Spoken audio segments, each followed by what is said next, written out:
Peace, beautiful beings. I hope this video finds you all well. I'm doing really well. It's a lovely Sunday morning. I had the night off because Matt came up and visited Aura. I'm feeling rested and joyous and grateful for this space, grateful for this home, grateful for this land, to walk it and just absorb the energy with my bare feet and be out there in the garden. It's been a while since I showed you the garden. I think it was the beginning of spring, just when things are starting to take off, right? The last time that you've seen the plants. And that is a reflection of the year that I've had. It's been pretty nuts. But I'm looking forward to being back here on YouTube to storytell and just talk about the garden and the plants and the herbs and life. So as the home and the homestead and the garden and all of the plants here are shifting from summer to fall, allow me to share how everyone's doing.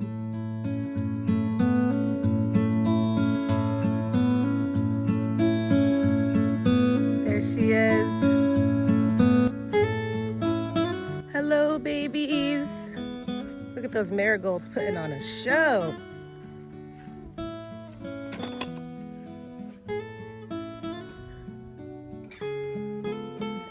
And there it is.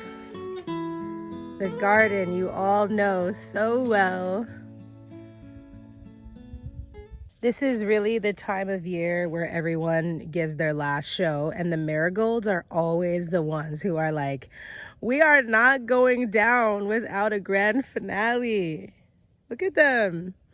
I've got to make some marigold tea. There's an abundance of flowers. So I'll start over here. I'm going to show you the deck in a little bit. I've got a ton of little pots of herbs on the deck that I have been growing throughout the year and sort of just watching the way that they've started from seedling until now. And all of these are perennial herbs. I'm hoping to possibly slowly transition this garden into a mostly herb garden and have the perennials just come back every year and move my food garden to a whole other spot, because this garden, while it does get great sun, it also is not the best sun possible that I could be using for food growing.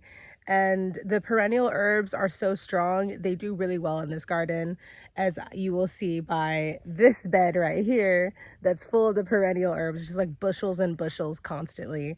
And so this bed right here is going to be my next year's bushel and bushel perennial garden. These are all young herbs that I've been nurturing this season, and now I've put them in the ground now that they're quite established so that they can overwinter here. I might just cover them from frost and mulch up and let the roots stay warm, and then by spring they all will come back. So these little babies here are wormwood. 1, 2, 3, 4, 5, and they might be too close together because I know wormwood likes to get big, but yeah, great medicine. I use that in my yoni steaming blend.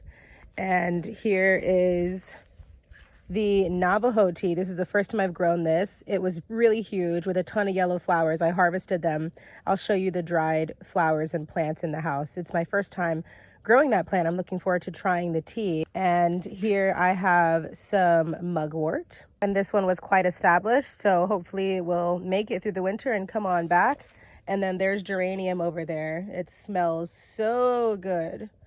And that was another one that I planted yesterday from the pot that was on the deck. That's a motherwort plant that's not doing so well.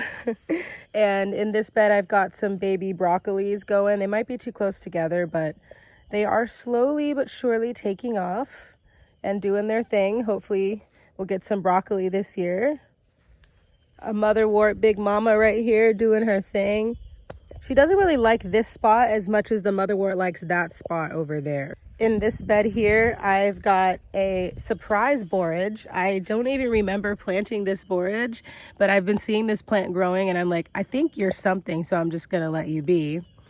And now I have found out you're borage. These flowers are edible and they taste like cucumbers. They're like really refreshing. Sage doing her thing. I had an event here 2 weeks ago, so everyone made sage bundles, and so that's why she's looking a little naked. The bush was actually pretty large. And I've got what I believe is a kale there. I forgot what I planted here, a little baby kale. And there's little baby yarrows here that are trying to make it. I really want them to get strong enough so that they can come back next year, but they're so little. In this big old bed is another motherwort doing her thing. These are my Brussels sprout babies. Look at them. They're actually doing really well. Last year I didn't have much luck with wintry crops, but this year everyone is slowly taking off. I actually think, now that I'm looking at them, they're gonna need to get sprayed with some neem because I see someone's eating them up and I want them to make it. First time growing Brussels sprouts. Here I have some amaranth. Beautiful red Hopi amaranth that I was gifted, and I've got to learn about harvesting it. It's not ready yet, but wow, it's just gorgeous. A little baby okra plant, and here's a big mama okra plant. Actually, I've got to harvest those okras. That one on the top is the ideal size to harvest, and then that one's a bit too large. It's going to be quite fibrous, but I think if I boil it long enough, it might still be edible. There's a little baby loofah down there. And I did quite well. See, all this amaranth is sort of mixed in. The amaranth did crazy shapes, but it's still growing. All of this is loofah here, and it's just growing up the fence. And I've got a little baby there, a pretty big one out there, two right there. And walking a little further next to this pumpkin baby, I've got a big daddy and another big mama right there. These will be ideal for keeping for sponges once they dry out. It's quite heavy, but I'll leave it here and it'll dry up. And once I can hear the seed shaking inside of it, then I can peel it off and use it as a sponge. I'll put a photo here so you can see what I'm talking about. I actually have been selling these seeds on my website because I have hundreds of them. They make so many seeds. And I've gotten so many wonderful photos around this time, actually, from those of you who got seeds from me and are now harvesting your loofahs. It's quite exciting. So I finally had luck with pumpkins, and look what happened. It is a full-on kingdom of bugs in there, and I just noticed a couple of days ago. Pumpkins have been difficult for me. It's so wet here in my area, and the second they start getting wet, the bugs just start welcoming themselves into the vine and taking over the leaves, and then eventually the pumpkin itself. I did see little signs of holes in it, and I should have just sprayed the whole pumpkin to preserve it, but it's okay. It's a donation to the creatures that live on this land, and next year will be even better. At least I got the pumpkin to get this big. Here are a few other babies that were living on the deck. These are St. John's wort, and they're gonna love this spot because they love to capture the magic of the sun. And this particular bed gets a lot of sun just from where it's placed. So today I'm gonna plant these in because they're quite established, even though they didn't flower this year. Hopefully the root systems are strong enough to overwinter properly, and they will all three come back and give me one giant St. John's wort patch on this area so I can work with her and make medicine with this amazing, amazing plant. It's fabulous for nerve pain, all different types of pain, and it was in Time magazine for being known as nature's Prozac.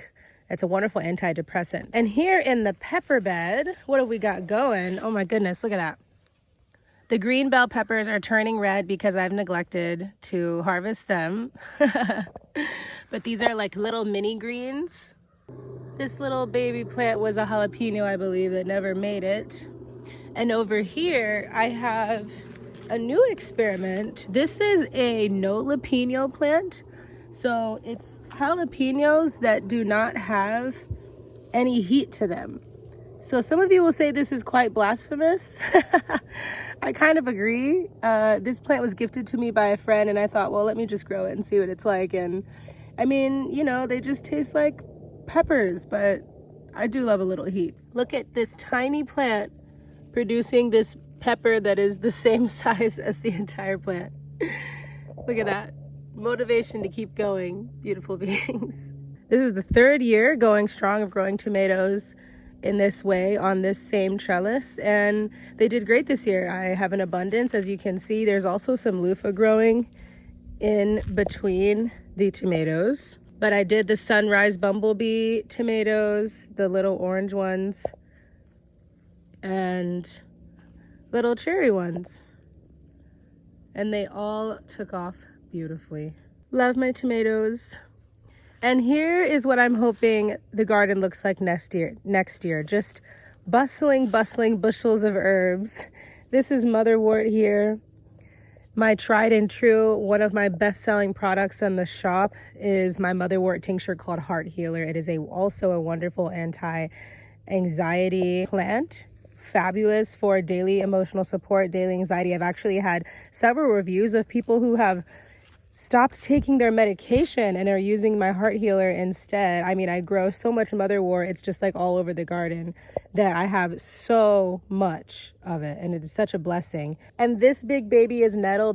I've cut her back one time, cut it all the way down, and now she is giving one last show for the end of the year. So much medicine in nettle. It's like a multivitamin in itself.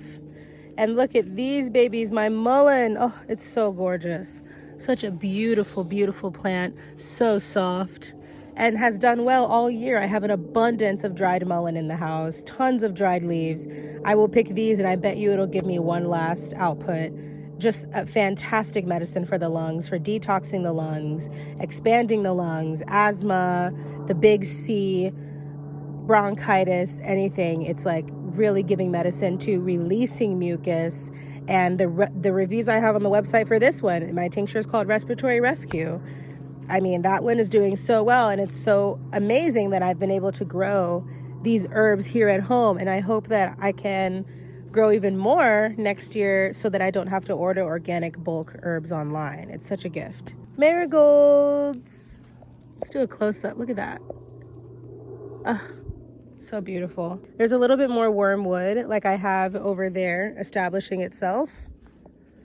And this was some anise. I cut it back once and made a tincture with it that I'm going to be launching soon. It's a cinnamon, mullein, and anise hyssop tincture that is going to be wonderful because it'll be a great sick tincture because the cinnamon and the mullein will help to warm and get out the mucus from the lungs, and then anise hyssop's wonderful for fevers and other cold symptoms, so that'll be a great support.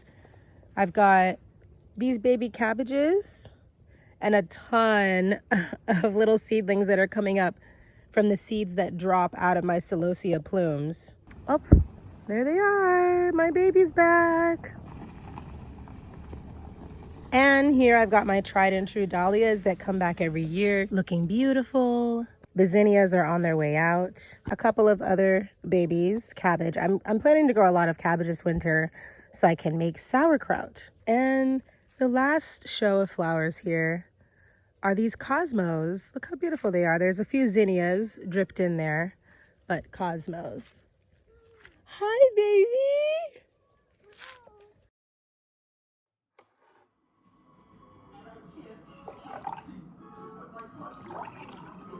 All right, we're watching a movie, so be back soon. Peace. It's a new day, and I want to show you the rest of the plants I didn't get to show you yesterday and also show you a little harvest. This is what is left of my deck garden. The last babies that are here that haven't been moved out to the main garden. So that's another little wormwood baby. These right here are called cilantro, and in Borinquen or Puerto Rico, they use it for recao, sort of like a chimichurri, salsa-y, flavory type of mixture. Those of you Puerto Ricans out there know exactly what I'm talking about. But it is delicious, and it is a very strong flavored, delicious herb. And these are all from my abuela's house in Puerto Rico that I've been nurturing. They all put out seed, and I cut the seed pods off, and now I'm just hoping that the leaves keep producing. I'll bring them inside for the winter, and hopefully they become even bigger plants next year. These are all little tansy babies. Tansy right there, tansy right there, that I also will be hoping to keep alive for the winter. I'm not exactly sure what I'm going to do with them because I'm running out of space in the garden, but maybe they'll come in pots and come in the house. And all of these are chamomile, some German chamomile babies that I also want to keep going, especially those two big ones that are doing really well. This is a special type of spinach that I definitely need to put out in the garden. It's doing well in that little pot, but I'm going to put it out And this is a stinging nettle that didn't quite make it, so I think I'm gonna compost it. And here I've got some more baby cabbages that I need to do something with, and also 2 little baby pansies there that I'm probably gonna put in pots because they like to live here all throughout the winter and keep giving flowers. Up here I have 2 pansies. This is a yellow one that's closed up right now. I don't know why. And here's a beautiful purple one. Look at that. Gorgeous. Nasturtiums didn't do so well in the garden this year, but this one plant here in the pot is wonderful. If you've never tried these flowers, they're edible and they taste like pepper. They're really good. And so are the leaves. Look at this. It's crazy tall. This is an old candle holder I had, and I just turned it into a planter, and this plume, Celosia plume, is just skyrocketed out of it. Look at this, the exact same seeds made these little babies, and also this giant big mama right there still putting on a show. A sad marigold, a sad morning glory plant, chives that I've been eating from all summer, and I just chop them off and cook, and they just sprout right back up. Little dahlias that have been putting on a show all year, and now they're rounding out. Marigold, another morning glory, more Celosia plume, some green onions that I've also been cutting from for a while, and they just keep growing back as I eat them. This is a mysterious plant that I believe is a calla lily that somehow ended up in this pot. This is some lemon balm I grew. It smells so good, and I drop it into tea every so often. This one, it's looking a little sad right now, I think, because I just need some water, but this is an avocado tree that grew from a big old fat seed that I plopped in this pot. And so I'm also going to keep this alive and bring it inside for the winter.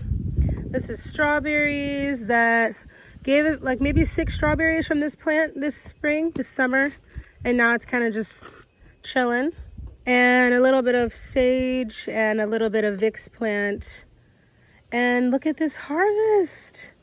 These are the last of the summer flowers. Zinnias and cosmos. Zinnias are the big hot pink ones that are more sturdy, and the cosmos are the flimsier looking ones right here on this side.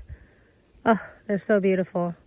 I'm gonna cut off some of this stray stuff at the bottom and make a pretty end of summer vase. I just got more marigolds to put around the altar and maybe make some tea with, but I'm saving all of them to do a Dia de los Muertos celebration in the house on my altar. And so all of those marigolds that you can see out there are going to be turned into garland, or I don't know, something beautiful and ceremonial on November 1st for the Day of the Dead. And look at this bounty. Oh, the end of summer haul. 2 okras. These are the mini green bell pepper. Well, this is a regular green bell pepper, and then these are the minis that started to turn red because I left them for too long. A ton of tomatoes in here, and these are the jalapenos. I've got a ton of them. This bush was like so prolific. But look at that. Look at all that food. And I got a ton of mullein. A lot of it, actually. Look at that. That's like a whole plant in itself.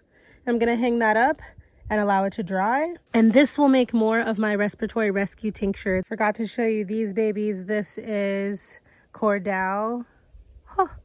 It is the hummingbird's favorite food.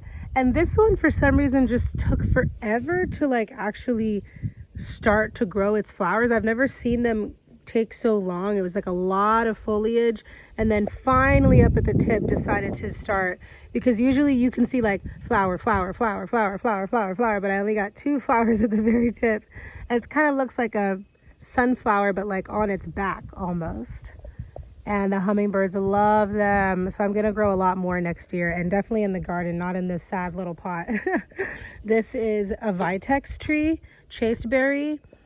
It's a little scrawny, but it's its first year. I'm gonna nurture it this year and put it in a huge pot, and it'll have a better spring and summer next year. Vitex berry is fabulous for hormone balancing. It's great for decreasing estrogen in the body. So if you're having heavy periods, acne, mood swings, difficulty losing weight, you're probably holding on to too much estrogen. And I make a tincture called Hormone Helper. It's on my website, using the berries that come from this tree. So one day they will be the berries from my land, but right now I source from other places. And this is an angel trumpet tree. I grew this from a little tiny seedling and it's doing well. And I'm also going to give it some tree loving for the winter. And we've got an azalea bush, calla lily, elephant ears. And right here I've got 3 baby cabbages just vibing in their pots. Looking good. These are red cabbages on this side, and that's a regular green cabbage. 1 more cabbage, and this is sort of the graveyard at this point. This was the blueberry bush. They gave me a good amount of blueberries this year. I'll prune it, fertilize it, and it'll come back in the winter. I'll probably cover it from frost. Over here is a goji berry bush that probably gave me about 20 goji berries. I've got them drying inside. This is Cuban oregano, a dead fern from inside that I replaced with a huge snake plant. And this is Vicks plant. It smells just like Vicks that we all know from our childhoods of being rubbed down in the chest when we were coughing. Let's go see some chickens.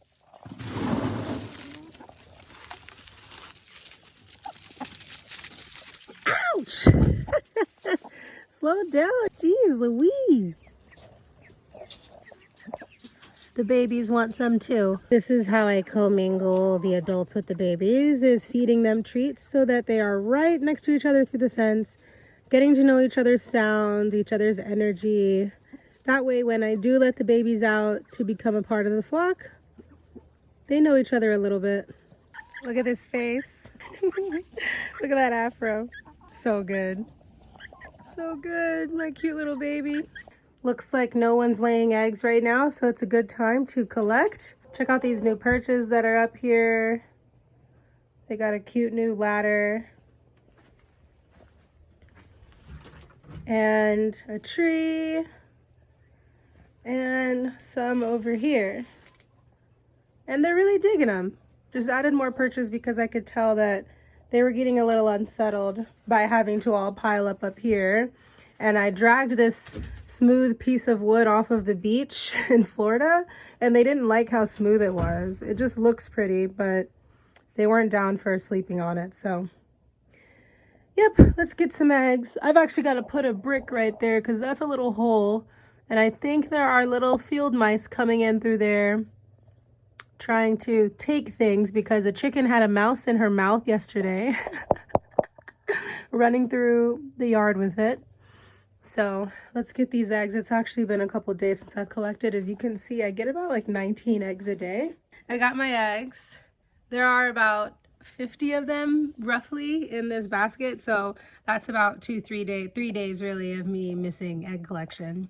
It happens, you know, when you first start your homestead, you think you're going to pick your eggs every day and be out there every day cuddling on the chickens, and then you're a single mom and you're a business owner and it just the time gets away from you and you can't go out there and get the eggs every morning. But I got them, and I can't keep doing that as it begins to be colder. Once we reach freezing temperatures at night, the eggs will freeze. Don't want that. Beautiful beings, we've reached the end of today's homestead tour. I hope it brought you some joy. I hope you learned something about some plants or some chickens. I hope you learned something about some herbs or some plants, or got some inspiration or motivation for the homestead that you are on or that you will have one day. I hosted my first event here a couple weeks ago, and I want all of you to be included. So please sign up for my email list. The link will be below in the description so that you are just in tune with all the behind the scenes that happen here in my homestead and any of the events or ceremonies that I host here in the future. I have so many huge dreams and plans to host retreats and gatherings and classes here. I hope to see you here one day. That would be amazing.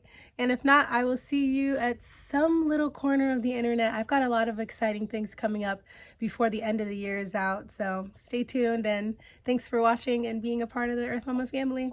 All love to you all. Peace.